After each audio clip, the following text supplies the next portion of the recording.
The STL Bucket List Show is driven by Bommarito Automotive Group. Bommarito is Missouri's #1 car dealership, and they are proud to represent the #1 podcast in St. Louis, the STL Bucket List Show. We've personally purchased several vehicles from Bommarito, including our last one, which we recently just had another baby, so we had to upgrade to an SUV with third row seating. The entire team, John, Chuck, they all treated us like family.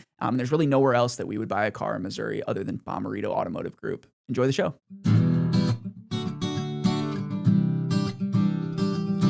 If you want to hear about St. Louis, tune into the Bucket List Show weekly. Hear what Marissa and Luke say. It drops every Wednesday. Got a dope new guest every single week. Buckle up for the ride. Who's it gonna be? Who's on the show today? They rep St. Louis. What to do in the loo on a late night, or maybe what to do on a date night. Yeah, Bucket List has you covered. They know what's going on. What's going on? They'll give you, 18 different things to do, or 19 if you need one more to choose. Yeah, this city is a place we call home. A place we call home. Yeah. St. Louis, we're back with another episode of the STL Bucket List Show. We've been doing this for over 175 consecutive weeks, putting out episodes highlighting the people, places, and events that make St. Louis special. We have one of those people and businesses in here today that make St. Louis special. You guys provide so much for the community, not only from your services, but what actually excites me is the stuff that you do with as far as jobs, growth, and some community stuff. I know you guys just did some big stuff for the tornado victims as well, which was awesome. So I wanted to have Chris Hoffmann in today. He's the CEO of Hoffman Brothers, a local business in St. Louis. Most of you, ever since I talked to your team, I've now see your vans everywhere. Before I talked to your team, I didn't notice them. And now I see you guys everywhere. So you guys are making an impact all across St. Louis. One of the big reasons I had you guys on today is we're launching a new podcast. We actually launched this week as of this podcast recording. It's called This Week in St. Louis, presented by Hoffman Brothers. It's an exclusive partnership that we're doing to highlight local events happening every week in St. Louis. So Chris, thank you for coming in, man. Hey, thanks for having me. I know the team's loved working with you, and I love what you're producing and what you've created, so super cool to see your own journey. Yeah, it's been amazing. So, Chris, I want to start out with learning about Chris before Hoffman. I mean, I guess Hoffman's been in your life forever, but maybe Chris as a child, tell us about your St. Louis growing up and tell us about like kind of experiences that led you back to Hoffman. Yeah, no, it's great.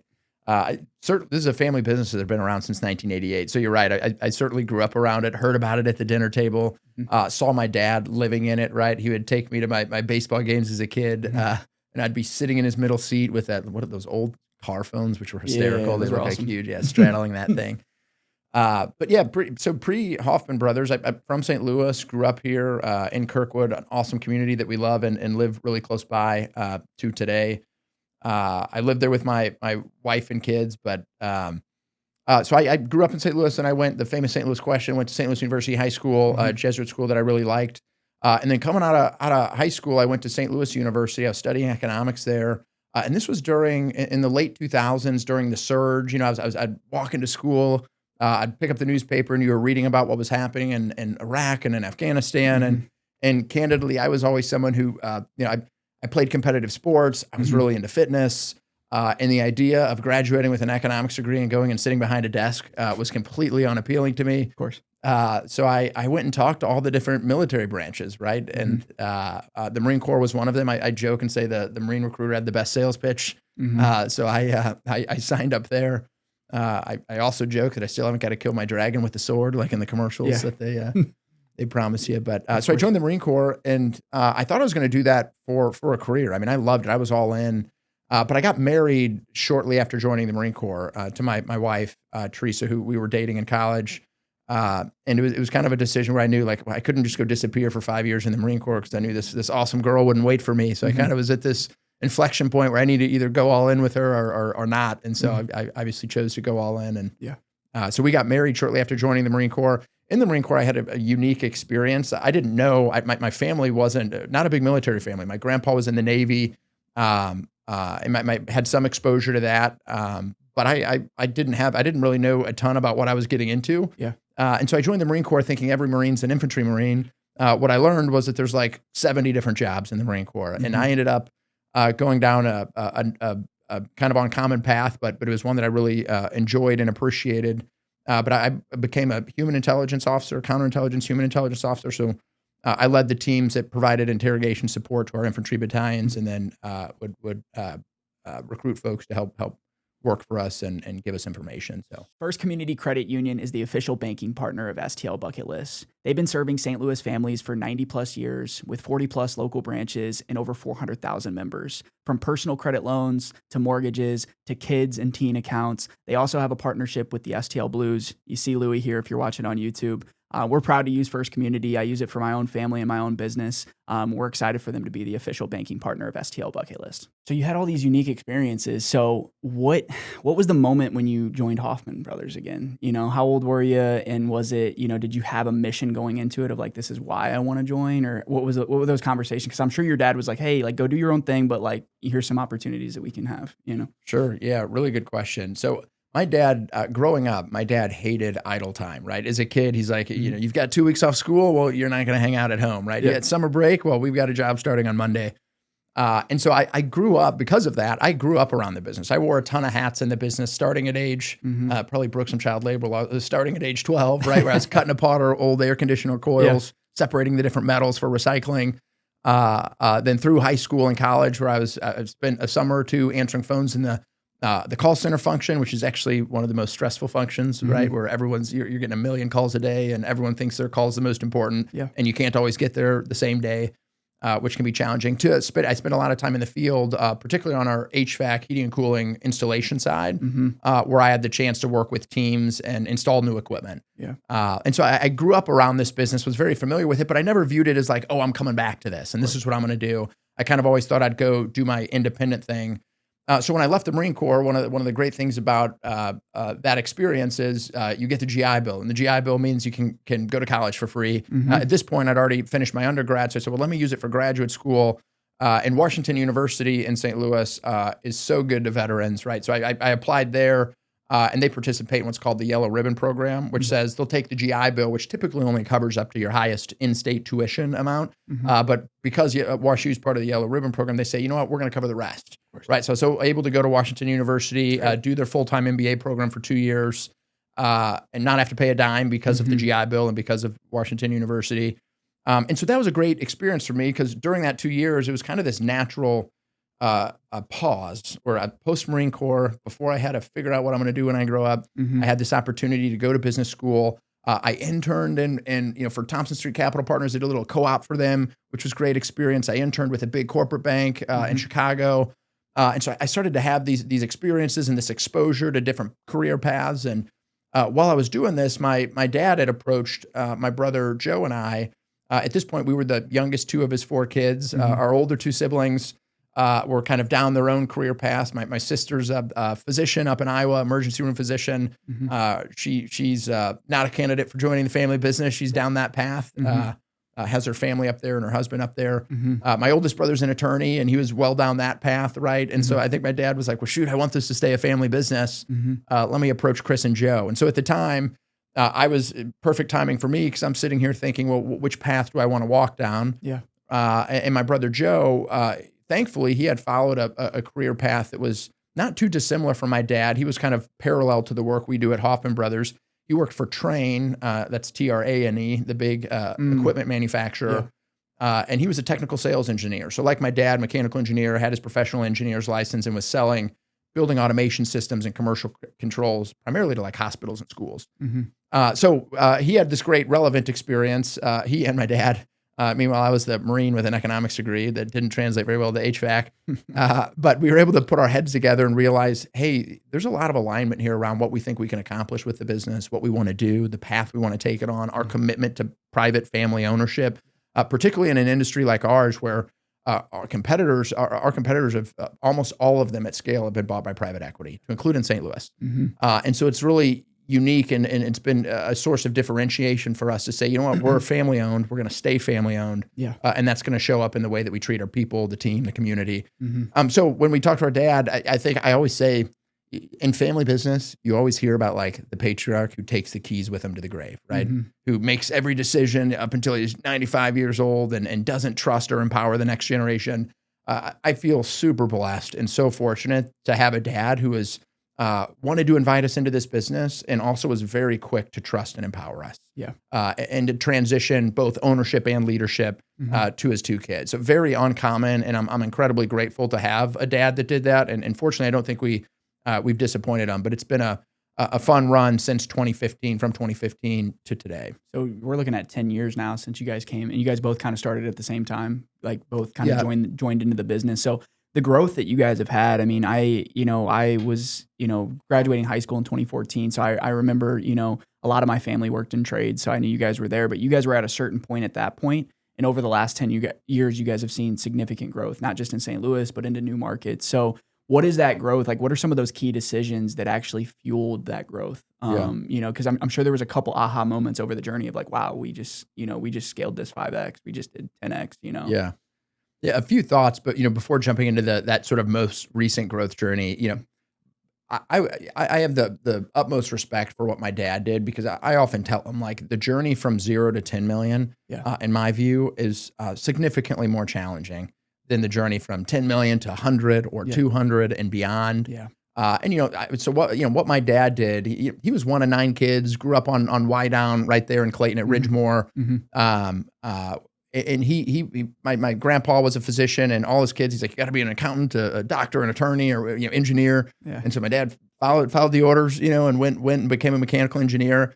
And in the 1980s, I think people told him he was nuts when he said, well, I'm going to quit my desk job as a mechanical engineer with a PE license. I'm going to enroll in a local trade school, Rankin, and I'm going to jump in a service van and go run residential HVAC halls. Right? I don't know any engineer that's done that, right? To this day, right? It's not a common path, but I think it was this idea that he had this entrepreneurial spirit coupled together with this grit to do whatever it takes and to build his own business. And that meant learning it from the ground up. So I have nothing but the utmost respect for that journey from 0 to 10. So Joe and I, we were super lucky to start at sort of the 10 mark. Yeah. And what my dad had built, just the quality of work that the team does, the reputation that they built, the focus on the customer, it just gave Joe and I this awesome springboard to really lean in and figure out how to accelerate that. Yeah. And I'll say, when I think about, so to quantify that journey, we've gone from 10 to this year, a little over 150 million in revenue. And that is not without, that's an exciting sounding headline, but as and as any small business owner knows, the level of chaos and disruption and change and discomfort, of course, that accompanies that growth it's super high, right? And we have no shortage of scars on our back or decisions we wish we would have made a little differently. But back to the question of, well, what allows you to go from 10 to 150 million? What I've learned is it's not one thing, right? There is no magic bullet like do this and you'll be successful. What I've learned, it's doing 100 little things right and doing them right over a long period of time and sticking with it. Because I think a lot of people, you get distracted or bored after 2 or 3 or 4 years, and you're mentally moving on to the next thing, or you're looking to pour energy into a new thing, right? And for us, it's like, let's just focus on doing these basics right. Yeah. And so that's everything from how do we put process in place around how we serve our customers? What are we going to measure on this whole journey from the marketing end to make sure that the calls that are coming in are the calls we want? And then in our call center, we're looking at things like wrap-up times and abandoned call rates and hold times, right? And then we get into our field operations, and we're looking at customer satisfaction scores and callback rates and conversion rates and average tickets, all these metrics that drive our success. But it's one thing to measure all those things, but it's another to design processes that influence each of those measures of success. And slowly improve each one. Yeah. So we spend a lot of time on the process, on the people. The other thing I get worried about on this journey is, I mean, heck, in 2015, when I joined the business, you had 45 people. There are years in these last few years where we're adding twice that in a single year in terms of our headcount. Yeah. And so what I get worried about is, how do I make sure the things that made us a great company at 45 people, 40 people, how do I make sure we don't lose that today at 650 people, right? And that's super hard. I want people who care just as much as they care. I want people that will deliver on the quality of work we expect, the reputation we're trying to build, right? I want to make sure those things don't suffer. And that's why we've invested super heavily in our people, both in terms of building an actual physical school and developing talent, to leadership training. That's incredibly hard. And we went from having 4 or 5 leaders in the whole business in 2015 to now 80 people whose careers have changed, who are now in leadership positions, who maybe started their career jackhammering floors as a plumbing apprentice, right? And now they're leading a department or a team of 30, 40, 50. And so for me, that stuff's super exciting. And that takes an investment in your people and in your infrastructure and process to be able to allow people to have those opportunities.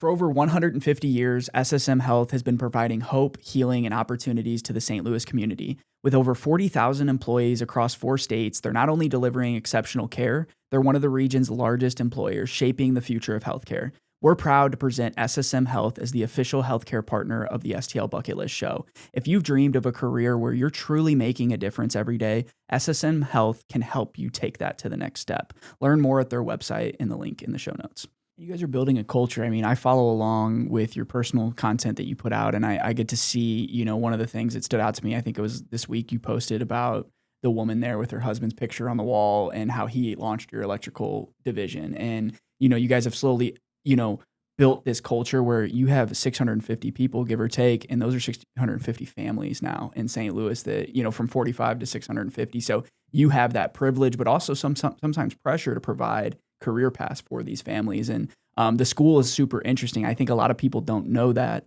you guys have that. So let's talk about the Hoffman Brothers. It's called Hoffman Brothers Academy, correct? Yeah, Hoffman Brothers University. University. So that's a training program that you guys have created to help, your people come in from step one and into the field. Yep. Yeah. Before we had the physical building that is Hoffman Brothers University, we've as a business, we've had a learning orientation. Yeah. Right. And I always say, you don't need a big fancy school and a big building to be a learning company. Yeah. You just need a mindset from the top that says, hey, we're always going to learn, we're always going to get better, and we're going to invest in our people. Right. Yeah. So before we had the school, we were certainly doing these things. But they were just more guerrilla. It was, hey, we got this corner in the warehouse. Let's set up some water heaters and train on them, right? Or we want to have a leadership discussion. Let's read this article and have a lunch and learn, right? It wasn't any big, robust curriculum. Of course. But it was action. It was doing something. But today, we ended up having, it's probably been 3 years. Brentwood said, hey, we're building a new early childhood center and we're selling the school. And that school happened to be right next to our office in Brentwood. And so we said, well, let's bid on this thing. Let's try and get this. And if you don't know, if you're not familiar, when a public entity sells something, they're required to run an auction process, right? And make sure that they're being good stewards of taxpayer resources. And what I learned after the process, which I thought was interesting, the school board is the one approving it.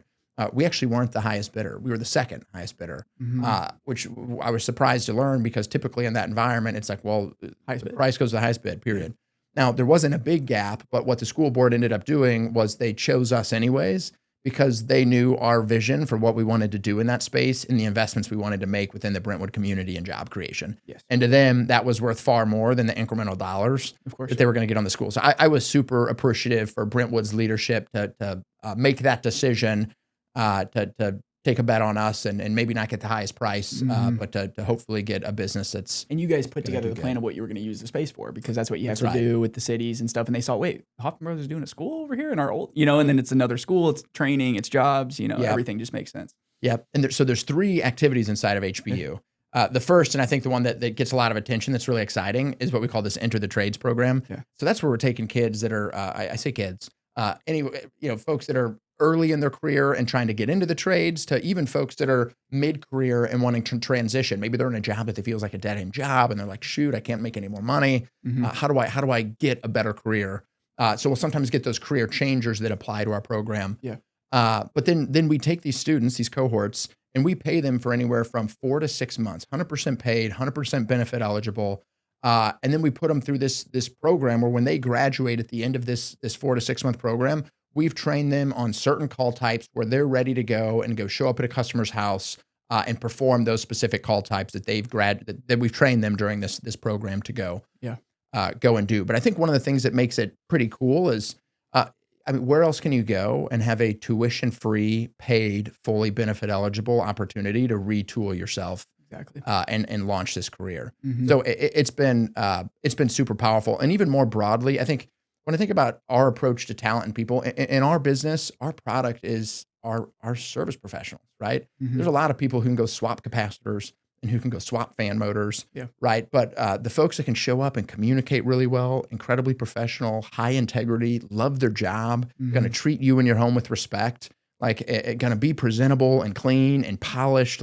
It's hard to find people who are both excellent at the technical work and are also the folks that you want to show up, knock on your door, to be there with your family when you're not there. Exactly. right, to take care of whatever it is. Well, that's sometimes going as simple as just answering the phone and following through on what you're going to do. And in your industry, as Totally. you know, that's 90% of the battle is we're going to answer the phone, or we're going to show up when we say we're going to show up, and are we going to, give them an honest price, give them an honest service warranty and stuff like that. And once you do that, the other 10% is that extra sauce, which is what I call white glove service. Yeah, that's great. The little follow-up process, the check-ins, everything that you guys do. And even your team. I mean, I just got cookies from you after I met with Sophia for the first time. I was like, wait, why do I have a lunchbox? I was like, I didn't tell him I wanted a lunchbox. Yeah. And then I opened the lunchbox. I'm like, yeah, thanks for the lunchbox, but we got the cookies and we smashed them upstairs. Yeah, But yeah. that was just after she came here one time. She just must have saved my address from her coming here and then just simply sent that in there. Said, we're excited to get to work. Yeah. Simple. Yeah. Cost probably, $15, $20 or whatever. It Yeah. doesn't matter what it costs. But those little things and that in every detail that we do, it's like, everything matters in the journey.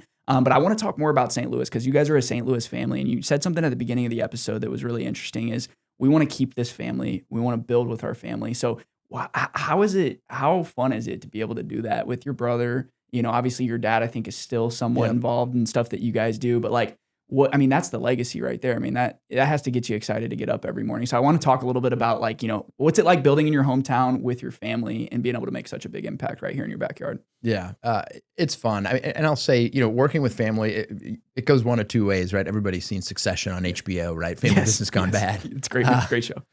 Right. So I think when people talk about family business or if they have firsthand experience with it, it usually fits in one of two camps. It's like, oh my gosh, never again. That's awful. Or when family business goes well, which in our case it has, right? I love working with my brother and dad. My family and my brothers and sister, they're my best friends too. So to be able to show up to work and work alongside your best friends is incredibly rewarding. And then to have my dad, my dad's only 65, 66, Yeah. right? And so for him to have transitioned so early that he still has this runway where he wants, heck, I hope he stays in this business till he's 80. I think he loves it, right? He doesn't run around the golf course and he doesn't do these, this is what he loves doing. The people there are who he loves and who he spent so much of his life with.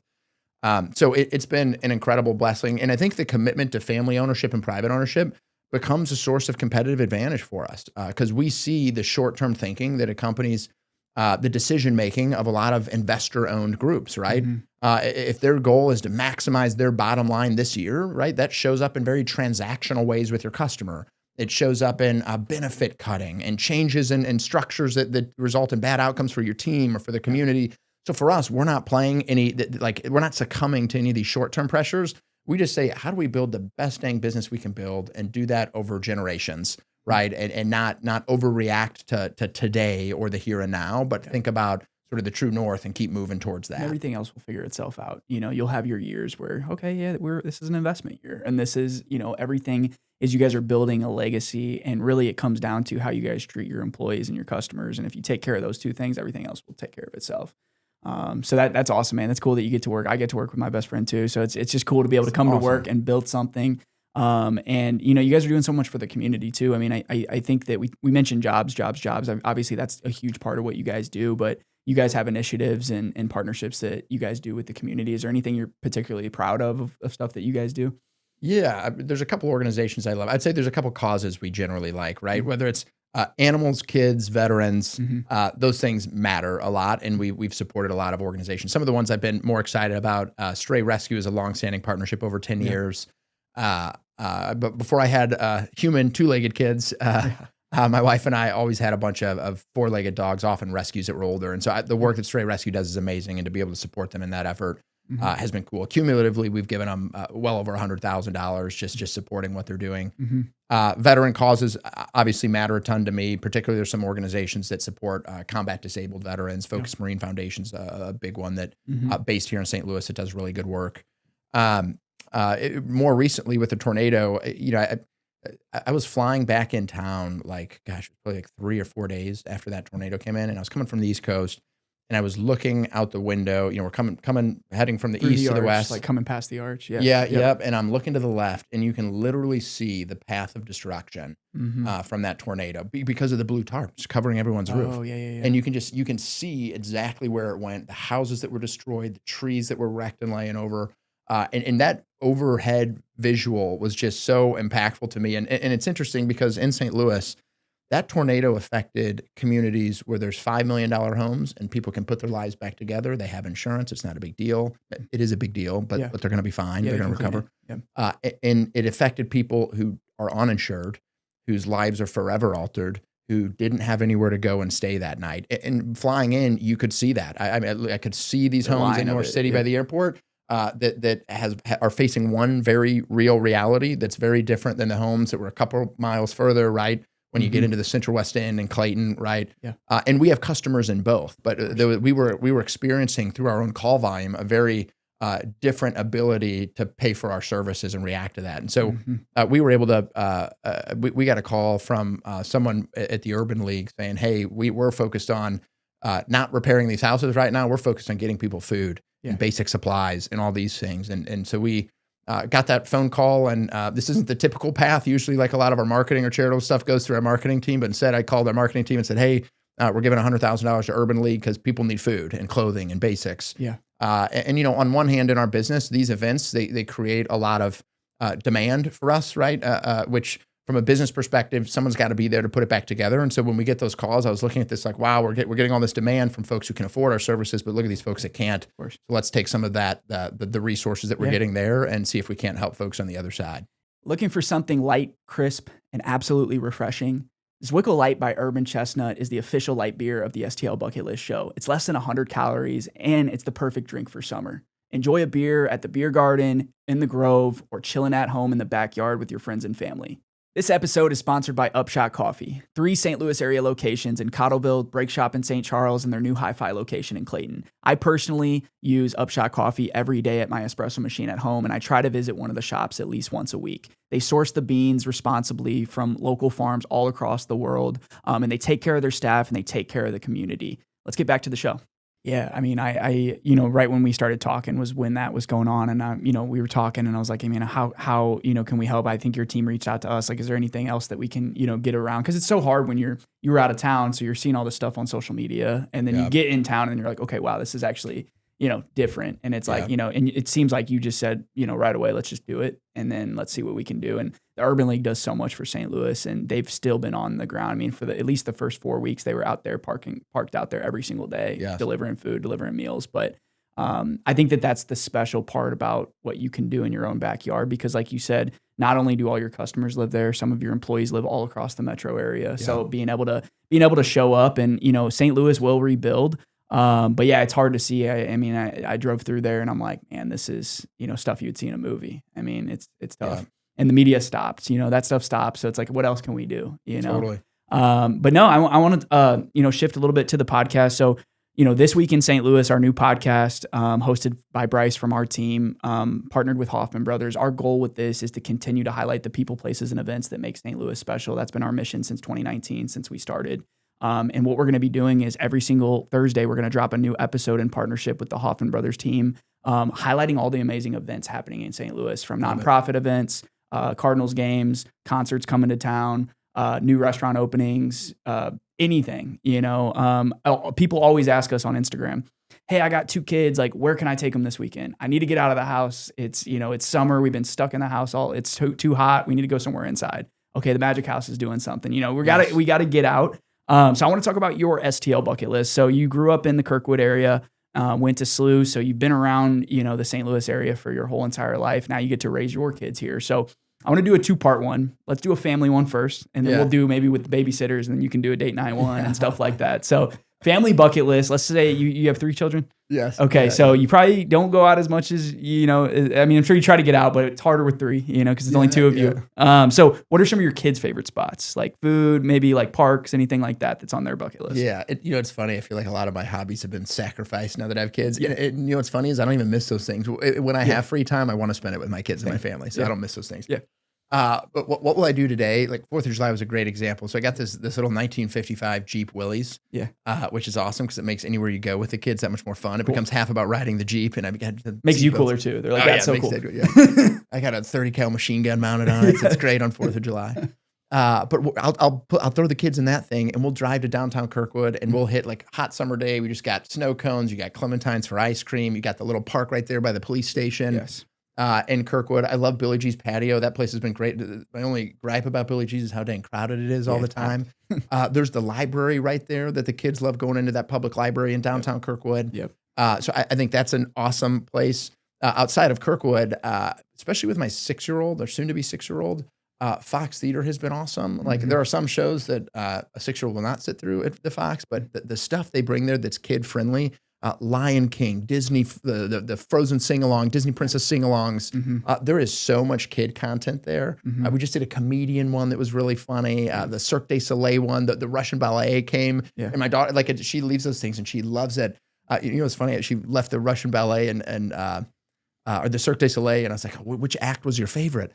And it had nothing to do with the act. She just picked like the girls whose dresses she liked the most. She's like the red dress. And I'm like, what about what they did? But then they're on the car way home, like singing, and then they're like, you know, looking it up. Like, how can I get more of this later? You know, that's the Fox is, I mean, it's not underrated in any way, but like we take it for granted sometimes that we have that right there. It's so good. Yeah. It's so good. We're actually doing the Muni tomorrow night, Thursday, that Frozen is in town. Yes. So for kids that are into I'm a girl dad, so I know, man. Frozen, Muni. And a lot of these things are free or inexpensive to do with your kids too. There's so much to do in St. Louis. Do they have any food spots that they love? I guess the snow cone place, is that the Moose's over there? And then Chocolate Mousse. Yeah. I would say my daughter loves anything that you can dip in ketchup and likes pasta. And there's a couple places. Still working on her palate a little bit. A couple places that make mom and dad happy and the kids happy. And that would include, I love Pastaria. I think that place is awesome in Clayton. Yes. Love their food there. Katie's Pizza is awesome right there on Manchester. In Rock Hill. We go there often. But I'd say those are two popular ones. Can't go wrong with those. Because you can get a little bit for everybody, and they take care of the kids. That niche Gerard does really good with kids menus. Katie, obviously, Katie's Pizza. Like they understand that we need to go out, but we also need to bring our kids. You know, and not everything we can't go to Louis and Wright's Tavern every night. You know, and stuff like that. So all right, let's just say you had a babysitter. So I don't know how often you guys prioritize this. As a new dad, I have 2 under 2. We use our family as much as we can, but we try to just like use them on things that actually need to be done. It's hard to just actually go on a date night because you feel bad sometimes. And when we have a 5-month-old, it's like you have to be there every 2 or 3 hours to be with that. So what about a date night? Where are your guys' go-tos when you got to celebrate something? Maybe it's an anniversary. Maybe it's a business milestone that you guys hit that you want to take the wife out. Is there any spots that come to mind when you think of date nights in St. Louis? You know what's funny? We don't like, I love good food, but it doesn't have to be like, they're not like expensive good places. Yeah. Like I actually like a lot of the same places we take our kids in there. Yeah. Sato was kind of a cool one. I liked the fish like that, but that was a new one. Yeah, that was really good. Yeah. We enjoyed that. If we want like something more classic, we liked Truffles has good stuff right there. We're there today doing some video for them. Our team's out there. Yeah. Yeah, it's amazing. Yeah. The little market's fire too, like with this the little take home market. The food there's great. The wine menu's great. But yeah, I'd say those are generally the spots. We have we got a farm that's in St. Louis, but in Pacific, but that's been. I'll tell you what. One thing outside of St. Louis, I think it's underrated. Is like just if you're into like I do some fly fishing, like the rivers we have in Central Missouri. Like you think it's just flat and like cornfields and maybe not a great rap, but there's a ton of cool stuff like outside of the St. Louis area when you get drive. Within a day trip drive, within an hour, 2 hours. That you can get to some pretty cool places outside the city. I like kind of getting away from the hustle and bustle with the kids, which is part of the reason we got the farm. I like the animals and the cows and I think it's good for kids to be outside and in nature. And fortunately in Missouri and in St. Louis, we have a ton of that all around us. Even things like I like going over to like Eckert's and some of that. Like that's a fun, cool spot. And they've got another awesome family business, Chris Eckert, and what they've done. The STL Bucket List Show is proudly sponsored by Suede Dispensary. With 11 Missouri area locations, Suede does so much for the St. Louis community. We've been working with this team for a couple years back since medical was here, and we're excited to support their new product launches, events, and community initiatives. We couldn't be happier to work with this premier cannabis brand, and we're excited for them to sponsor the show. Enjoy the rest of the podcast. They've done amazing. I've been to Eckert's so many times. We grew up in St. Charles, so we used to take the ferry from St. Charles into Grafton. You pull up to Grafton, and then you could either go to the loading dock, you can go to Fast Eddie's over in Alton if you go a little bit farther down. But if you just go to Millstadt and like all those different towns, and we're trying to figure that out with our kids. So like my wife's a teacher, so on summer break, she's also on summer break as well. So Monday is tumbling class, Tuesday is swim school, Wednesday is free bookstore at the library, which is amazing. I went there the other day with my daughter. I'm like, this was amazing. It was free and it was an hour, and she just sat there and was fully focused on the book, and I could sit in the back and just watch. Yeah. And then, we're just doing so much stuff. But yeah, I like that idea. I mean, I think that, getting out of the hustle and bustle and then being able to connect with nature and then also be able to have some fun, drive some four-wheeler. I mean, you guys probably got all that toys out there and stuff like that you guys can do. So how often do you get out to the farm? I mean, you out there a lot? Yeah. I mean, shoot, from like from here, it's far, like 40, 45 minutes. It's great. Right past Eureka. Yeah. 109 there. So it's awesome. It's close. If I were to move somewhere in St. Louis that I've been like, I get restless and like I'll sit in my Zillow houses. Of course. And, I kind of miss the communities that are just more walkable because like where I live right now, you can't like walk out of the house and like walk to places with your kid. Like it's a car ride. Everything's a car ride. Yes. Everything's an event. Everything's an event. And so like just looking at like Webster and Kirkwood and like some of these areas or even downtown Clayton area, like where I can just walk out my front door and access all these awesome communities and restaurants and places and coffee shops and you name it. Yeah, but then 1 year later, you'd be like, man, I miss the privacy of my old place. That's what my wife always tells me to pump the brakes. Because a month before this, I was telling her we should sell our house and move to the farm. So she's that's when the kids get out, then maybe you downsize to, something like that where you and your wife are in a walkable community and stuff like that. I mean, we've lived in South City. We've lived, close to the hills. So we've had that experience. And my family's from St. Charles. So it's a completely different experience, Cottleville area, all these different things that are going on. So no, Chris, man, I appreciate you for coming on, man. I admire what you guys have built. I've been following your personal journey for a while as an entrepreneur myself and as somebody that's, building a business in St. Louis. It makes me feel excited. I saw you were wearing a Normal Brand shirt, like other companies that are building businesses in St. Louis. I think that, and we're all around the same age as like, I can't wait to see what we can do, in 20 years from now, 10 years, because I tell my team all the time, like I don't plan on stopping. And, I just like the journey of building, everything else kind of works itself out. I couldn't imagine not just coming to the office and like not having anything to do. Like when you mentioned like private equity and stuff like that, It's like none of that really excites me. I'm sure it will one day, maybe, hopefully. I think that, I just like building. So just to wrap up, I mean, give a little, tidbit on Hoffman Brothers, kind of like your guys' mission, what you guys, hope that, the people that listen to this podcast can get from you guys. Yeah, no, that's great. Regarding the Normal Brand, before I jump into that, Jimmy and I went to high school together. Oh, really? But you should get him on here. He awesome St. Louis story. Jimmy, Lan, and Conrad all in one episode. We had all three of them. Right, yes. Sweet. Yeah, we had all three. But I liked, it was hard with three. And I'm like, I like Jimmy because Jimmy had a different story. So I was like, I need to get like maybe an individual one with Jimmy on here. They've been amazing to us. We've done a lot with them. Yeah, good stuff. Yeah. The question is what I want to tell folks about Hoffman Brothers. Yeah. It sounds cliche. Well, a mentor said to me once, and I've really embraced this as we've kind of gone on this growth journey. The work that we do in our business around our purpose, our values, it's really easy for that stuff to be viewed as like a distraction from the real work, not important, right? Yeah. Especially in the trades where we're blue collar, we're turning wrenches, like it's easy to dismiss those things. Yeah. This mentor said to me, Chris, don't view the work you do around purpose and values as a distraction from the real work. View it as some of the most important work you will do in your business. And that has changed my mindset when it comes to how we live our purpose. Our purpose is improving life in every home, not just the homes of the people we serve, but the homes of the people that are on our team, right? And how we do that through compensation and benefits. And it's not just pretty words on a wall, right? I look at, I give you an example, right? We pay 100% of health insurance premiums for team members and their entire families, no matter what role you're in. So for family coverage, I'm paying over $20,000 per employee, right? And so it's neat for us when like our customers are choosing to do business with us.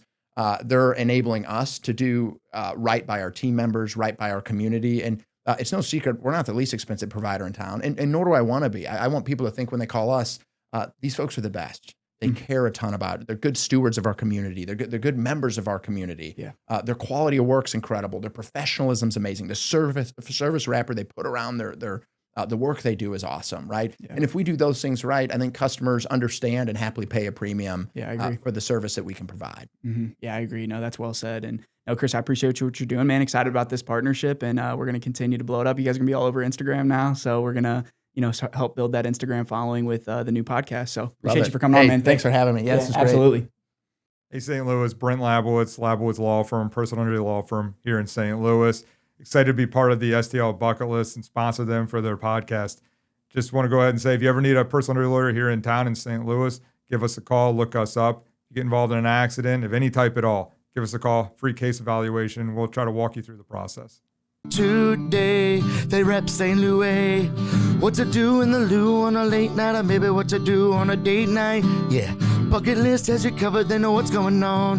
What's going on? They'll give you, hey, 18 different things to do, or 19 if you need one more to choose. Yeah, the city is a place we call home. A place we call home. Yeah.